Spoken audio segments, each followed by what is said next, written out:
Welcome to the Jason D'Souza Show. Join us as we explore the evolving urban landscape, uncovering the trends, stories, and innovations shaping our cities. Thanks for watching and enjoy today's episode. Eamonn Fitzpatrick, welcome to the Jason D'Souza Show. Great to be here, Jason. Always good to hang out, always good to have a chat. Well, it's great. I can't believe it's actually been 3 weeks since we were together in Hong Kong. And that was quite a remarkable trip. And we did a little vignette there, so it's great to be able to sort of follow it up now with the podcast now. And I'm told by those who I mentioned you were coming on the show that you are a ratings rocket. I tell everyone that. So great to have you. And particularly now, I think, we were there talking a lot about trade and the growth of the Chinese economy and where things are at.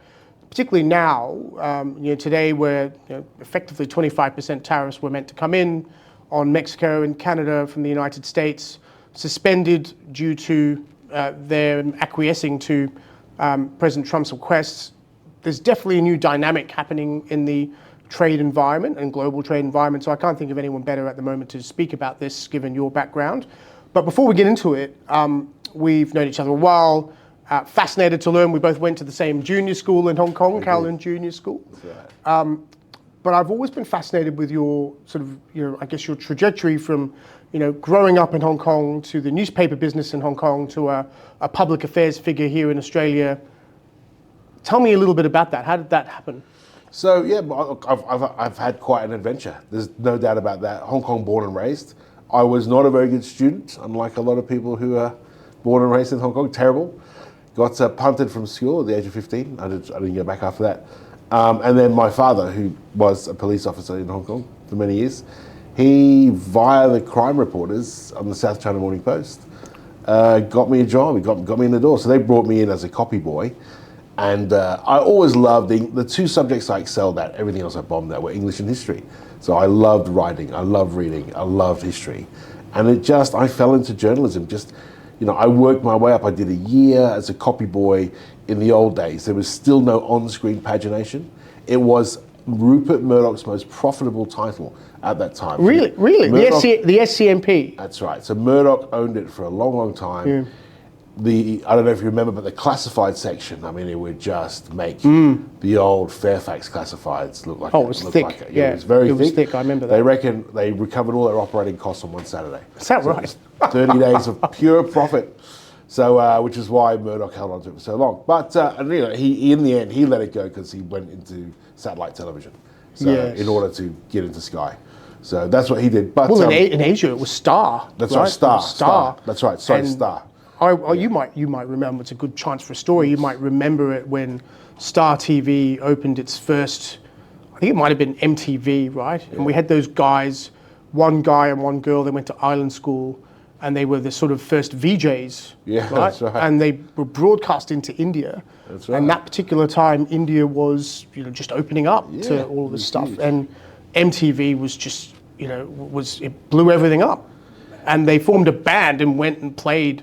They were a terrible high schoolish band, and they went there, and they were playing stadiums. Remember that? Yeah, he was an Irish Chinese guy. His name was Danny. Danny, that's it. And the girl's name, I've forgotten. Yeah, I vaguely, I remember them, but not quite the band. No. But you're absolutely right. It was huge. It was transformational. So, in fact, here's another secret little story about my younger brother, who's a very, very handsome fellow, and very, very, very, very trendy. But he was the nightclub. He was the club presenter, so he had a slot every night presenting all the latest club tracks. Oh, is that right? Because he was already a DJ. Yeah. So he was. Right? Yeah. So he got a start there too.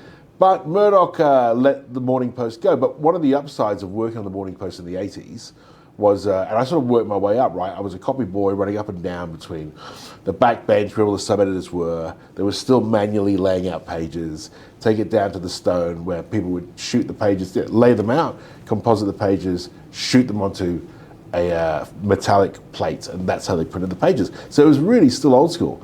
But I met a lot of Aussies who were all journos. And the Morning Post became a great stopover, and Hong Kong did, for a lot of Aussies going between Australia and London. So they would just do usually a month or 2 or 3 months, and a lot of them loved it and they stayed. But as a result, I met some really incredible Australian journalists who sort of made their careers there as well. Anyway, I had an opportunity to come to Australia in sort of 91, and they all sort of said, well, you go to Sydney, here you go, son. They gave me the phone number for the then editor of the Sydney Morning Herald, a man called Max Brisk, and the phone number for News Limited, and it might have been Hardo actually. And basically, what happened was they just said, just ring either of those and see if they'll give you a job. Sure enough, Fairfax called me back first. That was it. Come in for an interview. So I did. That was a pretty quick conversation, and Max then, mate, you're in. Oh, so you went from the SCMP to The South Australian Morning to the Sydney Morning Herald. Yeah. And then I realise now, this is very topical. 91, Keating's pivot to Asia. It really was. Yeah. And there was a lot. I mean, the Herald really was a thought leader on many, many fronts. A lot of that opinion and commentary around foreign policy. And I looked around and I was like, I am the only sort of non-Anglo person in this newsroom right now. Which is incredible. And that was only in '91, right?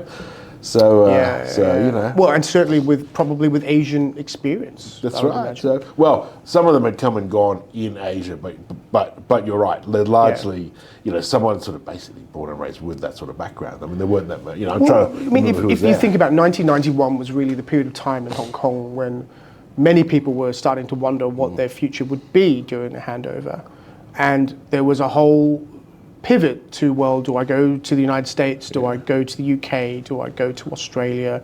My own family was going through this at that time. Like, and that's how we came. 1991 was the year we came to Australia on holiday. Yeah. And my mother said, this is a lovely country. We should consider what is our future. And there was no interest in being resident in the UK at all. Yeah. Or Portugal for that matter, which is where part of my heritage is from. Yeah. Which is wonderful for wine and cheese and probably retirement, but not growth. And so Australia was that place in 1991, right? No, that's exactly right. And I sort of realised after I got here, well, one, what an incredible place this is. Why would you ever want to leave? And I made up my mind pretty quickly. This is where I'd build a life for myself. And I was lucky. So I did journalism right through the 90s. Another short spell back in Hong Kong around the handover, and a quick spell back in the UK. But then ultimately I came back, started having children, and the rest is history. But yes, I was about that often is the case. Yeah, that's right. But I was about to go back into journalism, and I got a call from a former colleague, and she was working for Paul Whelan, the late Paul Whelan, who was a superb. I think he was probably the longest-serving police minister. Is he a New South Wales minister? New South Wales. Yeah. He worked for Bob Carr. He was a very senior minister, and she said, he wants a junior press sec. Well, why don't you give us a go? And you got sucked into politics that way. I loved it. Yeah. My father's family were all Labour voters from the Midlands in the UK, so the Labour thing was always in me. Hong Kong, despite what people think, let's just go over this now. But let's clarify this once and for all. Democracy did not exist in Hong Kong. No, it did not. That's true. At any period of time. British colonial law does not treat democracy kindly, ever. And legislative council elections doesn't count. 100%. That doesn't count. District board elections, none of that counts. But I really loved it because I always had an issue with that. The fact that in Hong Kong you really did not have a say. I did too. And, and so it was partly a reaction to that, but partly I loved it. I loved, getting up, and it sort of gave me another purpose, right? And then you've had a similar pathway. You go through it. You start off, on the political side, but the more time you spend in government, the more you learn how government works, the more you learn how problems are created and dealt with, and that became increasingly fascinating for me. Right? It was absolutely. I mean, I remember my pathway into politics was somewhat similar, except I started in an electorate office. Yeah. And then found my way, working for Senator Minchin in Canberra. Right. But Brendan Nelson was my first boss. And a good man. Brendan's a great man. Great guy, and went on to has had an illustrious career. I think he's chairman of Boeing now, one of them, or I think one of the European divisions. And I remember when he took me to Canberra with him for the first time. I remember just getting this feeling driving up Commonwealth Avenue. The flag was flying on top of Parliament House, and within hours, he introduced me to the Prime Minister. At that time was John Howard. Yeah. And the Prime Minister was on his way to question time, took the time to stop, have a conversation, and years later, having met me just that one time, John Howard remembered my name at a thing that I was at, and I was just shocked. Oh, yes, I remember you joined the government at this time. Fascinating. And so the Canberra itself, politics itself, is a fascinating environment for children who didn't grow up in a democratic And environment. a total privilege, right? Yeah. I've never taken any of it for granted, to be close to or part of this decision making, the policy discussion, and always, always with a view that, governments can do better as they need to. And, you always want to be mindful that people's problems and how they feel and what their perceptions are should not be dismissed easily. So for me, that was much more, the more I got into it, the more you sort of begin to appreciate the greatness of government and what it can do. Of course that gets beaten out of you over the years. Well, it's interesting. Brendan had a rule that you couldn't be, you couldn't be an advisor to him unless you had a stint in the electorate office. Yeah. Because his view was you had to understand the grassroots issues of people if you were to advise on policy, right? And of course, where's all the game playing? Where's all the appeal? It's in Canberra. It's in Parliament houses. It's people who are wanting to be around that environment. It's not talking to a constituent about a issue with a road or a planning upgrade or any of these sorts of issues. But at the time, I remember being completely miserable in this electorate office. I'd given up a very good job, and I was in a corporate sort of setting, and I was now in this electorate office fighting with photocopiers, and I met my wife, which is some might say a benefit, I don't know, but I would no, I'm kidding, it was wonderful. But it was, I just remember thinking, what on earth did I do? What on earth did I do to end up in this situation? Yeah, I mean, it's pretty thankless, right? It's thankless, and then I look back, and that was a safe seat too, right? So this is not, like, you imagine margin seats are much harder places to work.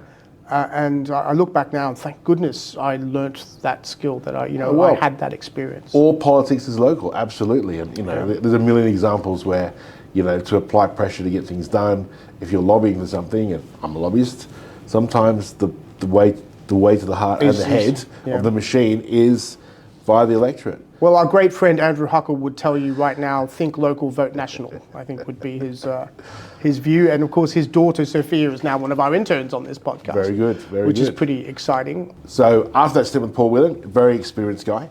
So then basically what happened was I moved up the hierarchy, went from a junior press sec to, he retires, his replacement is a guy called Michael Costa, one of the smartest blokes I've ever met, I've got to say, just a great reformer. Former treasurer, former roads minister, former many things. And as we used to joke, Michael, politics is about taking people with you. You should be on the job. You should be in business.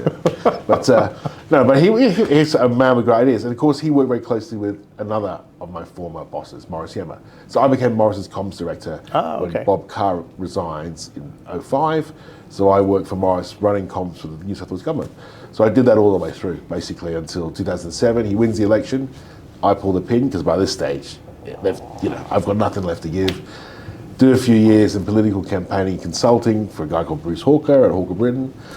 End up doing a couple of stints for Anna Bligh, which again was fascinating for me. Australia's first woman to be popularly elected as Premier in her own right. And I sort of think of myself as a pretty progressive guy and open-minded. To see what she had to endure was just because she's a woman, it was a wake-up call to me. I had to learn things I never learned working for a bloke, like the designers she was wearing. Not because she cared so much. Yeah, but people would comment on them. The journalists would be, it's just, what is this? Anyway, did that.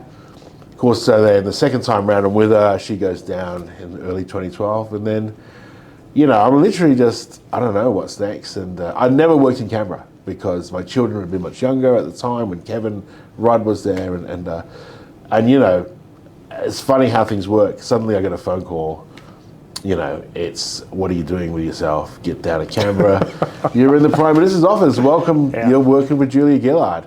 And then that moves pretty quick. I'm a senior press secretary to a Labor Prime Minister, which was actually one of my career goals. That was an ambition. To be a press sector PM. To be the senior press secretary of Labor Prime Minister. So, and I worked that out when I was still in the state.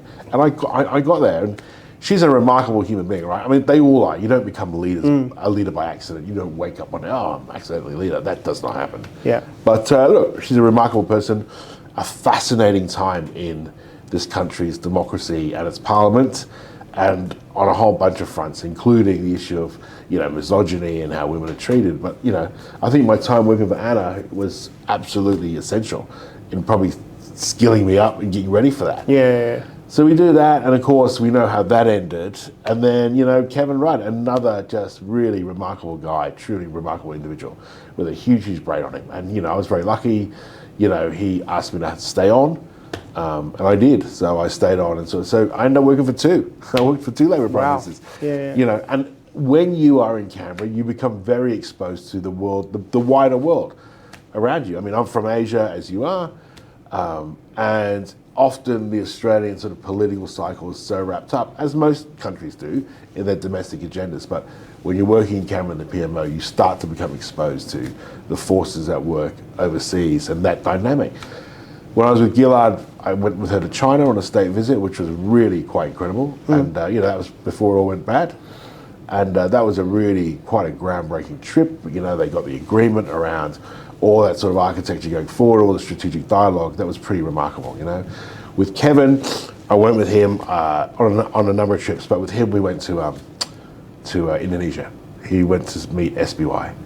And Indonesia back then was it was pre-structural economic reform, and so I go there. It's 2013, and life moves on. He loses. I go do a whole bunch of other things again, and I don't go back to Indonesia until I get invited by their National Chamber of Commerce to attend the B20, which is the business chambers have ahead of the G20 in Bali. Oh, yeah. Yep. So they invite me there. So Anthony Albanese is speaking, Trudeau is speaking, Widodo is speaking. It's a pretty big deal. It's ahead of the G20. And it blew my mind, I have to say. I was, like so many other Australians, I had not paid Indonesia any attention. In the 10 years that Widodo was there, the level and the pace of structural economic reform was pretty remarkable. And he really set that country up to begin to grow and put it on the pathway to OECD membership, and to start to deal with some of the old legacy problems it had, to do things, to around, petrol rebates and subsidy, just really start to fix the place a bit in terms of its economy and really set it up. And now we're lucky, it's the more I look back, the more I realise how lucky Australia is to have a neighbour where, we've got such a deep shared, particularly modern history, but the potential for trade and opportunities and numbers is really starting to come into its own. And that for me is just the thing that cannot be ignored, right? You look at the size and the scale of the opportunity and the partnership we have with Indonesia, what we get, what they get, and then how to parlay that into something further north. Well, let's dig into that a bit, because that's a good segue into Indonesia. So you and I have spoken a bit about Indonesia recently. There has been a great focus of Australian governments in trying to deepen the Australia-Indonesia relationship. I myself met with the Indonesian trade minister a couple of years ago representing Lend-Lease when they were interested in Lend-Lease trying to invest into the market. I looked pretty closely at a couple of investment plays there for Lend-Lease. I think from an Australian business perspective, the first impression I would make is that it's still very difficult to get into the market. There is a strong local investment focus, so you've got to find a good local partner. Government is still rather opaque there, and so for particularly listed investors, it's still rather frightening to sort of get into the market and see if we can make some money. I put to you that hasn't changed. And so it's still very difficult for Australian investors to grasp the opportunity in Indonesia. And as much as I think the Indonesian government wants to change that, we've still got a bit to way to go. Am I right, or do you think I'm wrong? Well, you've got to look at Indonesia in terms of its growth story. And it is at a really exciting time, and it's at a turning point. I mean, you've got a new president who's in there now. His whole approach is building on the back of 10 years of structural reform. What's exciting about his approach to this now is nobody gets left behind. There's 300 million people. They all are to share in the country's economic prosperity. They are much more confident because they have had reform, and they are genuinely looking to the future. And it's a constantly evolving situation. I think it becomes more compelling and harder to ignore if you're doing business. There are some Australian companies who have never looked back, who just took a leap of faith and they got in there. And they've got the right offering, they have the right services, all that sort of thing, and they build a network. You can't do it by remote. What I would say is, if you're going to go in, spend time there. I mean, I think some of their policies aren't necessary, and some of their emphasis isn't bad. I mean, it's sort of some of the things we would expect here, right? Technology transfer, doing things locally, an emphasis on local manufacture and supply chains. I mean, all of those things we do, a lot of our trading partners do. So it is changing. The truth is, there's 300 million people. They need solutions. They need a market that's going to allow them to be even more agile. And so they are gradually reforming. So the question is, at what point do you get in? And some of those policies are pretty groundbreaking, particularly for Indonesia, and particularly from where it's had to come from. I think some of the problems I think sometimes our issue in Australia and our outlook on Asia is that we judge too quickly and we are too slow to sort of put context around it. We don't always contextualize the journey of other nations. Instead, we're just quick to judge them. That country in Southeast Asia, you might not want to do this, or you might not want to go there, or their government isn't what, and it's like, we judge all the time. But the reality is, we've actually had a huge involvement in reforming Southeast Asia. 100%. As a government, and we don't leverage that enough. That's actually what's going on. I do agree with you that we're a little judgy, right, of other countries. We seem to want to take unnecessary public positions on things when things could be done privately, and I just wonder why sometimes we think that's appropriate. Well, and honestly, I travel a lot around Asia. I do a lot of business in Asia, more and more so. I help companies go into the market in Southeast Asia. But the thing I always tell people, first and foremost, we are the only country in this region that is trying to maintain an impossibly high standard of living for for the people who live here. Every other country is lifting vast numbers of people out of poverty. So their demeanor and their outlook is different by the very nature of the task they're trying to do. So we've got to give people a bit of leeway, as long as they trend in the right direction. But we do judge people, I mean, we're lucky people don't judge us. I mean, that's the truth. Well, I'm sure they do. It's just maybe we don't know about it. They don't really, I don't know, the feeling, they don't really tend to fixate, They're much more pragmatic, and here's why. Because, in a lot of these places with big populations, there's still a lot of poverty, socioeconomic challenges, health challenges, all those sorts of things. Decisions are life or death. Policy decisions of government, business investment decisions translate to life or death decisions for people. In Australia, it's just life or better life. You decide as a government, we're going to have a life, or we're going to do something to make a better life. And it's the same as a business.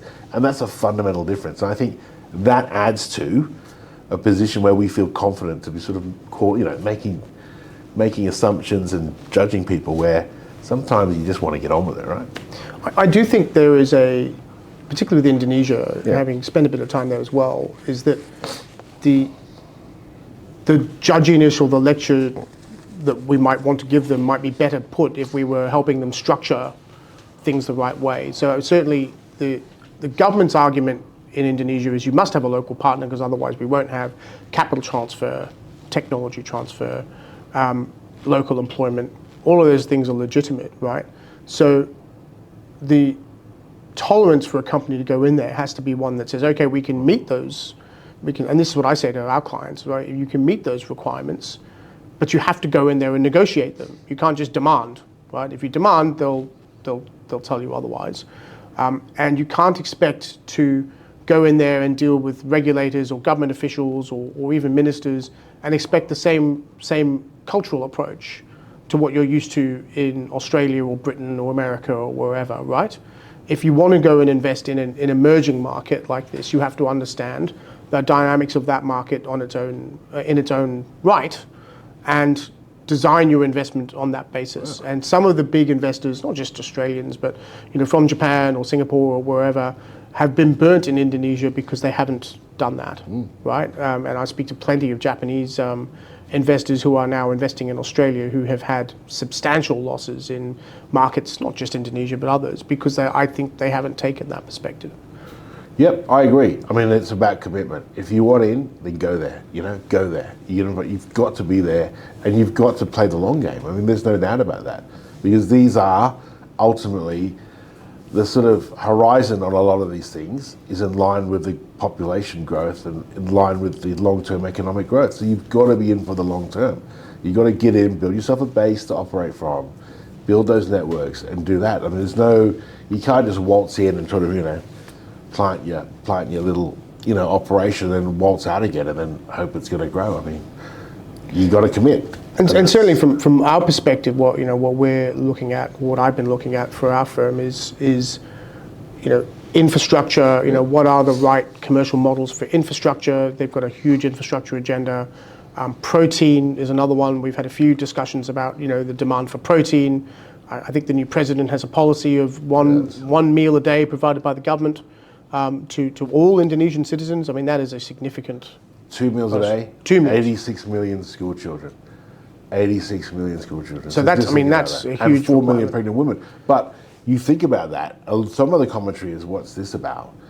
But as he will tell you, the number one thing that is a handbrake on their economy is malnutrition and stunting. Yeah. And the source of that is obviously a lack of food, a lack of nutrition, lack of protein, but also water. So water quality is also a problem. Water quality, air quality is another big problem in Indonesian cities, right? Now they're slated to become the world's 5th largest economy. Just within a decade, they won't have a population that's physically able to support an economy and do that if they don't deal with this right now. That, and the other thing is, you say, well, prosperity and growth, why is it so important? And it's important for so many reasons we never think of. You ask him, he'll tell you, not only do they have so many people to support, but it's about the stability of the nation. Poverty begins to breed instability, and they've come such a long way. They are a democratic republic. They have absolutely come along. Remember, independence wasn't that long ago for Indonesia, right? And I think the other interesting thing is, if you speak to Australians generally, sometimes the regular comment I think about our country here is that we're a long way away from anything, except we're actually not. Right? So we're a long way away from other Western nations. But actually we're not a long way away from where the growth is. So if you look at, the situation in Europe right now, I'm fairly happy that we don't have a large trading relationship with the European Union, because there doesn't appear to be much to trade with right now. Like it is a very sick economy in Europe, whereas the growth is in the Asian region, as we learnt in Hong Kong recently. Indeed. And Indonesia is just one of those markets. Well, that's right. I mean, you look at ASEAN. And people. It's funny what people know and what they don't know. Our two-way trade with ASEAN is more than it is with the US or with Japan. It's actually pretty significant. Yeah, as a complete. And what is ASEAN? ASEAN is the 5th or the 4th. It's one of the biggest economic bloc in the world. We're sitting here. The great thing about ASEAN is that we've had a 50-year relationship with ASEAN as a nation.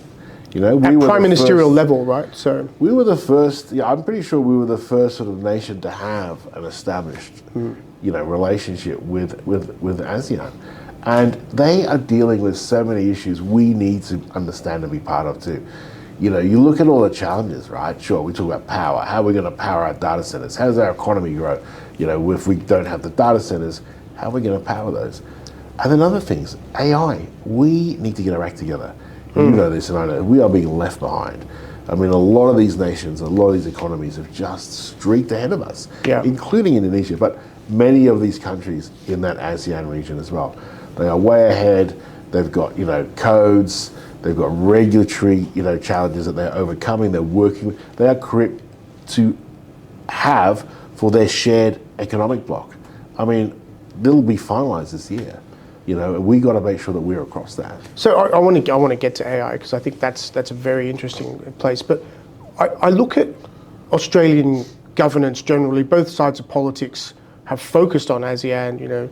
closer economic partnership, CEP. We've got the Australia-ASEAN FTA. Yes, we're trading more, but I'm not sure we're trading smarter. Yeah. What's the holdup? Why do we seem to struggle with this Australia-ASEAN relationship from a policy perspective? Yeah, well, look, last year was a big deal. I think was it last year there was a special ASEAN meeting in Melbourne, and that was a pretty big deal to celebrate the 50 years, right? So, and look, things do take time, and I think when you look at the long term, things are definitely moving. And I'm not being partisan, it's just an observation and something I really pick up. But a lot of the work I end up doing basically has been triggered by a new posture we have in Australia that this federal government brought in. One of the things they're very strong on is how they've engaged with the region. So they've done a number of things, but basically they've turned up with ideas and they've turned up with money, and they've turned up with a real commitment to invest properly and work with people and do a bit of tech transfer and bring us into the region more. So Nicholas Moore did that work, that invested. They're a year in. I think they've made some great progress. Importantly, when you talk to some of these guys privately, because they've got in-country deal teams and they've got all sorts of things, but they'll also tell you there is a limitation, and we know this, we're ex-government. Government can only take you so far. Yeah. And so what's happening now is they're starting to realise that and looking at even better ways to help Aussie companies. Who are the right people once you've had your hand held and shown into the country? How do you work with them, and who do you need to get around them to help further their sort of growth story, an Australian growth story? But, we tick all the right boxes. Two ways, technology, whether it's energy or water or mining or all those sorts of things, logistics, and then coming the other way. As these countries grow, as they prosper, they've got to invest somewhere. We are such a stable place to invest, and that's the next bit we're going to have to get right, I think, is how we make sure we're not deterring people from wanting to legitimately invest, and we don't, we're under a bit of pressure at the moment. I get that. There's the housing, cost of living, all that sort of thing. People become even more wary, this is my theory, than they would ordinarily, of outside investment. So we need to be really careful that we don't put people off. Yeah, I think it depends on the type, right? So there is look, I represent quite a lot now of inbound investors looking at infrastructure and housing and other things, which is great. And I think the number one thing for them is a good, strong local partnership with an Australian firm. Yeah. Most of them realize that to succeed in this market, you must have a strong local network, which ironically enough is what we would say to anybody looking to invest anywhere else, right? So trying to do it here by yourself is difficult, and that's why, I think wisely they look for guidance on, how to build a good local partnership. But I would say one of the biggest deterrents, I think, for investors in this market is regulation, right? And so, yes, there's some public concern around some particular investment in some particular sectors, but I wouldn't say it's institutional investment that's worrying people. But I would say the regulation that is surrounding some of this has been very difficult. And I had a discussion with a few senior officials recently where I made the point that the FIRB rejection of Cheung Kong's bid for Transgrid. Cheung Kong, which already is a substantial investor in Australia, owns most of Victoria's power network already, has done for a long period of time, multiple other asset investments in Australia, and has seen Australia as a very successful market, received an adverse finding on their bid for Transgrid. That to me was the beginning of question marks on Australia as a stable investment environment. Then of course we had COVID, zero settings, and now, I would suggest that it's still very slow to get through the foreign investment process. And for Australia, that's a problem because we're a capital-hungry country. Like, we don't have enough of a population here to fund all the stuff ourselves. We rely on foreign capital to develop our market. I wonder whether, you say we need to get better at it here. For me, it's let's have a very good look at our regulatory environment. Let's have a very good look at our attitudes of government towards foreign investment, and do a review of it, because otherwise we're not moving fast enough. Well, and I bang on about that all the time. And you and I, walking through the Asian Financial Forum, we just picked it up everywhere. we could be so much better as an investment destination. Quality capital. People want to do it. But you're right. There is still a bit of a mindset. What I worry about is, we've come out of a particularly dark period, I think, of relations with North Asia, China, and some of those related, parts of the world. And that, I don't think that was the greatest. No. It's really hurt us. The issue is, there's been a lot of progress on the trade front. All those barriers are gone. The mindset should follow. I mean, there's no, as long as you have sensible rules in place, there's no reason why we shouldn't be much more open. I think the sensible rules in place I totally agree with, but I think we're very slow to review them, to adjust and be nimble, right? And whatever you might think of the Trump presidency and its approach to reforming government, one thing you can agree with is the government in the United States has got to such significant levels that it's getting in the way of itself, right? And people are starting to recognise that it needs to be reformed. Part of that is regulation. Yeah. And I would venture that we have the same sort of challenges here. Yeah. Well, I mean, the Trump business is a great segue too, because that, we know this. They are part of the reason why we're becoming much more of a focal point as the sort of the Western influencer, if you like, in this region, is because of uncertainty over Trump and what he's going to do, and the sort of erratic style, if you like. Alone, people don't like uncertainty. You look at the trade stuff with Canada and Mexico, he pushes them all to the wall, and then he does a deal at the last minute, which might work there, but people don't really fancy that. There's a lot of concern in the region. They like our style. That's the thing. That is the truth. They actually like some of the things, that make us at the same time can cause a challenge. They like the fact in some ways we got pretty structured regulation, even if it's a little much, but in some ways that's also attractive because it provides a degree of protection. We got to get the balance right. But what it's done overall, the Trump issue is, that people are moving away from China. They actually are. Yeah, 100%. And we heard that in Hong Kong, right? Yeah. We heard that in Hong Kong. Yeah, and it's everywhere. My fear is because we are still stuck in a mindset from COVID and the yellow peril that we're not out there saying, come this way with your money, come this way with your tech, let us partner with you. Like, well, look, we're not doing that enough. I mean, and I think that'll be to our regret because time waits for nobody, business waits for no one, money waits for no one. And if we're not there, it'll just go elsewhere. I think the China thing, it's a good segue to China, actually, because the China thing for us was very interesting. Yep. My first reflection on the Trump-Canada thing was, the Canadians have 78% or something of their exports to the United States, right? 78%. So that is their biggest trading partner, and which is why they did a deal so quickly, right? Similarly, though, when China had its issues with us, and we had several things blocked, and it was all the way from coal and whatever, we faced a similar scenario to what Canada faced, except the difference is we couldn't do a deal at the last minute, so we copped the tariffs. What it did do was educate Australia on the need to diversify its markets, which I thought was a very good lesson for us, right?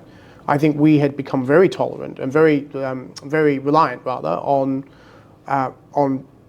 China as a market for us, and we enjoyed it, and we enjoyed both the capital flow and we enjoyed the export market, and we were lazy in actually making sure we got some value out of it. So, for example, we still are a country that exports mostly raw material out. We don't value add to it at all. Right. We have no industry to value add to it here.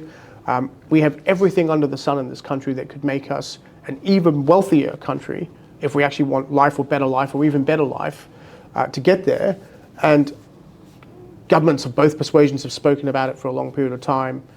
But I just wonder whether we'll actually get there, whether we'll actually start to think about maybe we need to have some additional investment in our productive stock to get more value add out of our product. Yeah, is it there or is it at the very higher end? The value add coming at the higher end of tech, the higher end of those sort of skills. And we actually we're pretty good. We do give out a lot of concessions for people who want to do some serious R&D.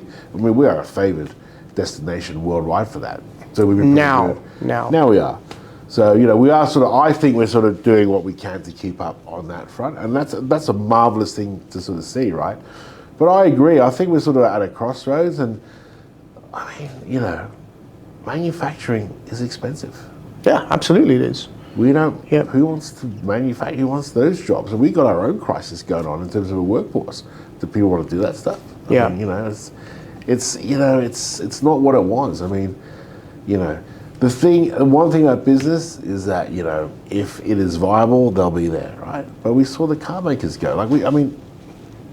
Yeah, cars I'm a little less sympathetic to, right? I mean, we were the smallest car producer in the world, I think.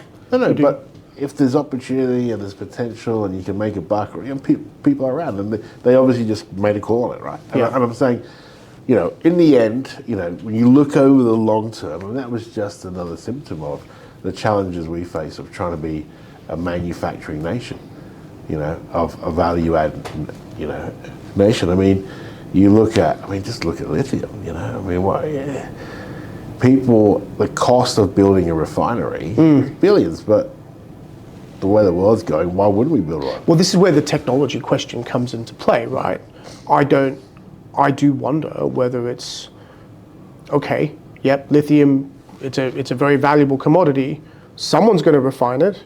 And if we're not going to refine it ourselves in Australia, then we should be owning the facilities that do somewhere else, right? Is sort of my view, because we want to capture the value chain of it. Same with iron ore, which has fed us for goodness knows how long, You can't really do very much with coal, so it's a different matter, right? But some of the technologies now that are coming out that are, helping to build solar panels, helping to build wind farms, helping to build batteries, there is no reason why we can't capture more of that value chain. Yeah, 100%. And you look at Iluka, which is, it's still, at a stage, you'd love that to be, much more stable and steady ground than it is. And there's no reason. We live in an age of rare earths. There is a rare earth race going on. Yeah. We're sitting on so much of it. Yeah, it is almost, Or even just more standardized copper. Yeah. Right? I read somewhere that the amount of copper that is going to be mined in the next few years will be equivalent to what's been mined in the last 100 or something, right? Sure. That's an extraordinary sort of thought. Yeah, it is 100%. So, there's definitely a lot to think through, I think, in terms of where we want to be, even in 10 years. What of China? So, when we were in Hong Kong, we could talk a little bit about this, right? And I think one of the big reflections for me was one of the senior guys we met with saying, Hong Kong was the place where people used to come to invest in China. Now it's the place that the Chinese are investing in to invest in the world. And so we were talking to a lot of companies, family offices, a real focus there on setting up, wealthy mainland Chinese family offices in Hong Kong to invest in the world, more mainland companies setting up Hong Kong divisions that are listing on the Hong Kong Stock Exchange, which gives them access to the West. What of China? So two parts to it: deleveraging, real estate market. Obviously, massive structural reform happening now. They can't build their way out of into growth again like they did before. Tremendous focus now on dominating the electric car industry, and as we saw recently with the announcement with DeepSeek, pushing into AI. So the two perspectives on China: one, highly indebted, declining population, people not wanting to trade with it. That's sort of, I guess, on the negative. Positive, massive investment in AI, massive investment in technology, massive investment in Chinese-made electric cars, and will dominate those markets. What's the view in terms of Chinese economics? The Chinese economy, I guess. What's the Australian impact of it? Look, China is a place of growing pains, and we actually, in some ways, for the age in which we live, we had a pretty privileged position watching that transformation. Oh, absolutely. Watching the transformation. I mean, as a reporter for the South China Morning Post in my late teens, I remember going to do a job in Guangzhou, which was just a few kilometers on the other side of the border. I went on a train, right? The old school train, everyone's smoking and all this sort of stuff. This would be 1988, 89. And the first thing you always notice when you cross the border in the train is all the shacks, the TV antennas facing towards Hong Kong. The first thing you notice, right? And the trains would be full of people, buying fridges and white goods and all that and bringing them back from Hong Kong. That's not the case anymore, right? People are going to Hong Kong to buy stuff, right? I mean, in a place like Shenzhen, which is 100% green, that is a renewable, right? It's a renewable city. It actually is, It is something that doesn't get talked about much, but it's right there. It's clean, it's modern. You want to go to the Vietnam Museum outside London, you got to go to Shenzhen for that, right? Oh, it's a metropolis. And so, I mean, that's the gleaming example, right? But let's not forget the challenges China has. 1 billion people. They're making decisions for 100 years, 150 years ahead. They get it wrong, people die, And so they don't have the luxury of sort of mucking around and sort of second guessing themselves. And I think, but the economic link there is, that's got flow on for the economy. It wasn't that long ago where they all charged in. Let's build whole cities, and the numbers are incredible. And that was just like a comet in the sky. And now there's just abandoned townships of just beautiful apartment blocks. I'm desperate to go to one. I would love to go and stand in the middle of an empty city. Yeah. And it's on my bucket list. Yeah, and for you've got all of that at the same time. But it's growing pains, and development, nation building is a long, long, long story, and it's where it is now. The political overlay makes it even more complex, right? I mean, that guy's got to keep running. She's got to keep running. The second he stops running, the second someone's coming for him. And how does he do that? How does he do that? By banging the that nationalistic drum. Yeah, Confucianism and, all that sort of he has stuff. To do that. The sort of role of President Xi is fascinating in the sense that it was a pretty organized process prior to his arrival as the president. There was a 5-year conclave. They were, the sort of central committee elected its person. When we were growing up, there were some very, very good Chinese leaders that were well respected and well known around the world, but none of them were really, I would say, as forward as President Xi is, right? And he has shaken things up, and certainly he has not got a lot of rivals around him, and he's made sure to consolidate his power base in the Chinese presidency. And one wonders what that will mean when he's no longer around, what will happen to Chinese leadership, because when you depress your bench, you sort of end up with, you might not have any rivals while you're there, but what happens afterwards? Yeah, it's a real worry. Who are the up-and-comers? What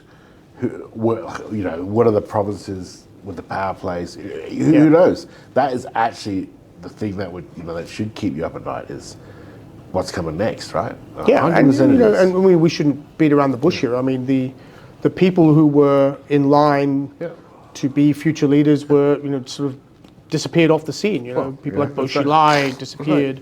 Right, I'm not a China expert by any means, but I know something about these issues. Yeah, and actually, arguably, my Indian friends will not like me for saying this, but it's not all that different in India, where you have a prime minister in Prime Minister Modi who has cemented an enormous amount of power in India and has made it such that elections are easier for him to win than not. And there isn't a lot of there isn't a lot else in his party to necessarily come in and take over from him. Yeah, look, you're absolutely right. What we don't appreciate enough from Australia, I think, and Jeff Raby, Australia's former long-serving ambassador to China, he's also a fascinating guy to talk to. But he and I were talking. People don't appreciate actually the wider geopolitics of what the Chinese face. It's always done from one point of view, right? Whereas, what are their issues with India? Yeah, I mean, they've got problems coming. I mean, there's there's a lot of published work lately.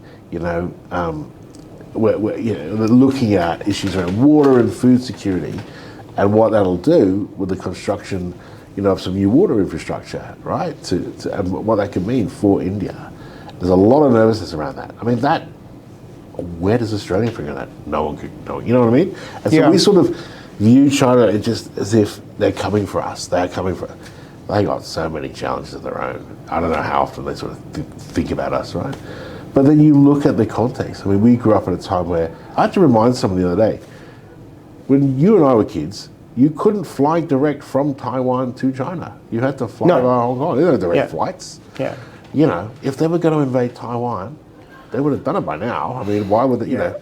It's not, it's all those, you know, sometimes I feel we get distracted. We're not focused on the right thing. I just don't see the Taiwan invasion argument from a Chinese perspective. This is going to be very unpopular for me to say, because I don't think it's in the interests of the Chinese leadership to enter into a war that will damage it economically, right? And it's just like I think the Russian war in Ukraine, which has gone horribly wrong for Russia, cannot be declared a victory for the Russians. It's destroyed their economy. It's killed so many thousands of people, and you know, you can't turn around and think, well, geez, that's a wonderful achievement for the Russians. I don't think the Chinese are that stupid. But also, as we know, when you're involved in a conflict like that, where you are leaving yourself exposed on so many flanks. Correct. I think that's the point with China and India, China and the Central Asian Republic. I mean, they are exposed. Let's not forget that. You know, and, I mean, just on Taiwan, like if you were in and out of Shanghai in the 90s and the early 2000s,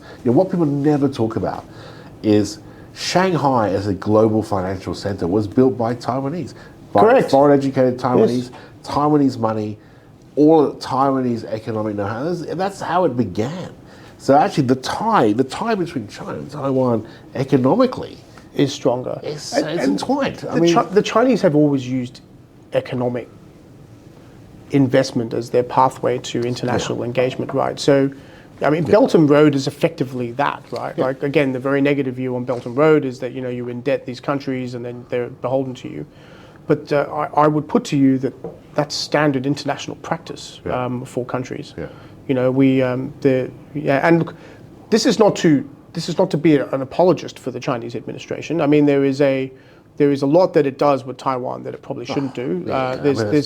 There's plenty of, you know, flyovers and naval exercises and poor behavior and, you know, that goes on that I would say is unnecessary. Much like I say that the whole wolf warrior diplomacy thing that we had here was pretty unnecessary, and I don't think it helped things. I don't think it helped for the Australian government to be served a letter with 14 demands that, you know, all that sort of stuff. Like, you know, the Australian government, you know, couldn't possibly take kindly to that. I mean, let's not forget the person who curtailed their encroachment in the South Pacific was a woman called Penny Wong. Let's not forget that. So you know, I mean, we can hold our own, right, as we should. I think the broader concern is, are we watching and paying attention to the right things? You know, the things that matter. Are we losing that ability to understand and read the signals in China? Do we still have that expertise? I don't know. Sometimes I worry about that. Whether it's China, whether it's Indonesia, you know, is our focus, part of our focus. Yeah. Sometimes we get caught up in the sort of rhetoric of it and not enough in just a plain old analysis. You know, what is this going to mean for us? When that guy finally goes down, what's going to happen? Like, do we know? Like, are we planned for that? Yeah. The thing is, what I found fascinating about the US election is, you know, because you've been in government, you know there was a plan. I mean, for all the stuff in the media or whatever, but you know there was a plan A and a plan B, right? For this government, as there would have been for any federal government with a major foreign partner. Doesn't matter who's going to win. They've been putting the work in, and fair credit to Kevin Rudd, they've been putting the work in for months and months and months. You know, he would be doing so. You know, it's about foresight, and it's about, so you just got to take the sort of the rhetoric out of it, the politics out of it, and your country's interests are best served by people who just get, you need analysis and understanding and insight, and that's where you need to go in order to get the best result for your country, right? And I worry we don't have enough of that sometimes. I do agree. I think in the case of former Prime Minister Rudd, the problem was his public pronouncements before the election. That's what hurt him, right? And to be honest, it's the same for the new inbound UK ambassador, right, who had similar problems, right? Yeah, 100%. Same for Prime Minister Trudeau, who made several silly comments before, not thinking that there'd be the result that there has been that's hurt him now, right? So it just pays to just be a little bit careful about your comments, I suppose. 100%. But that becomes a sort of, you know, that becomes a sort of spectacle, right? And of course, I Yes. mean, that's always going to happen, but that's the politics. Foreign Secretary Lammy got himself into quite a lot of trouble with some of the silly things he said. But that's the politics, of course, and that's going to happen. But you know, the behind-the-scenes stuff is what matters. Yeah, Who I is going agree. in? Who's saying that person's likely to be Treasury Secretary? That person is likely to be going in. You know, who's doing that, right? I mean, and they were doing it. They actually were doing it. You Yeah, know, of that's course why they we're were in a doing pretty it. good spot. And now. we are pretty good. I mean, look, we've got a few minutes left, so I think we should turn to domestic politics for just a period of time, right? Just 1 second. I'm surprised that phone hasn't rung once. Yeah, My I'm gonna goodness. have to- Any stock market advice you want to give me right now is no, I'm just kidding. Domestic politics, election coming up. Yeah. Obviously, you know, there's going to be a lot going on. What are the key things we should be looking out for? What are the key sort of thematics in Australian politics that we should be worrying about? Well, you know, it depends on which side you're coming into this election. I've done a lot of election campaigns, as have you. I've done state, I've done federal. 100%, you know, there's lots of things. But the one uniting issue is cost of living and how we approach that. And, you know, that's got a huge, huge ramification for, I think, the result in some of those more marginal seats is whether people have confidence. Do they have confidence that this government is the one that's going to get them to a better place? You read the published polling, there seems to be a bit of doubt hanging around about that. Do they think Dunn's the guy who can get them there? Maybe. Does he overreach? You know, I think those are the sort of key things that are really coming through to me. I think, interestingly, I don't think, so you look at the timing of the election, possibly, it's going to be April or May, surely. I don't know, but WA's March 8, so you don't want to go, I don't think you want to run a parallel campaign. To that, yeah. You know? So what happens? So then that leaves you Easter and Anzac Day, it's the end of April, school holidays. You don't want to do elections during school holidays. Well, but I think more interesting, though, is the question around the teals. Yeah. Because you've got these, I can't remember how many there are, but it was a interesting phenomena at the last election. We had that number of independents, regardless of their funding and where it all came from, sort of elected to Parliament.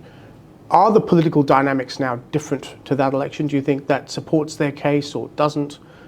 What do you think will happen with them? I think we are in, you know, I think it's very hard to predict because they were all Liberal voters, right? Allegedly, I would say. Allegedly, my The Liberal friends would seats- disagree, right? Either way, they're affluent seats. They're not Labor voters, I can tell you that. Yeah. They're not Labor voters. Oh, I think from a seat perspective, yeah, I think you're right. You know, yeah. and what was interesting was, I mean, there's all sorts of contrasts going on, right? Dutton striding the anti-voice, stronger support for the voice. Where was that? Teal seats. The seats he needs to win back are the ones he is absolutely at loggerheads with them on that, on climate policy, on so much. You know, so the question is, in terms of strategy and tactics, where does he go in this campaign? Is he just going to maybe ignore them? I mean, I don't know, or give them less face time and just write them off and go after some of Labor's outer metro seats. I mean, that for me is what we're looking for, is where, you know, because that could change things around. But I think it's a sort of a global phenomena here in a way, because if you look at the Republican Party is now putting itself out as the party of the worker, right? As the party of the little guy, right? And I just wonder whether we're seeing some similar trends here. So 2015 Queensland, on that state election, that was for me one of the first signs of that. So the Greens took their first seat, which they won in their own right, the seat of Maiwar, in the Queensland Parliament, and who did they win that off? The Liberals. The Liberals. And in that election, Labor lost a seat out of Metro. Who did they lose that to? One Nation.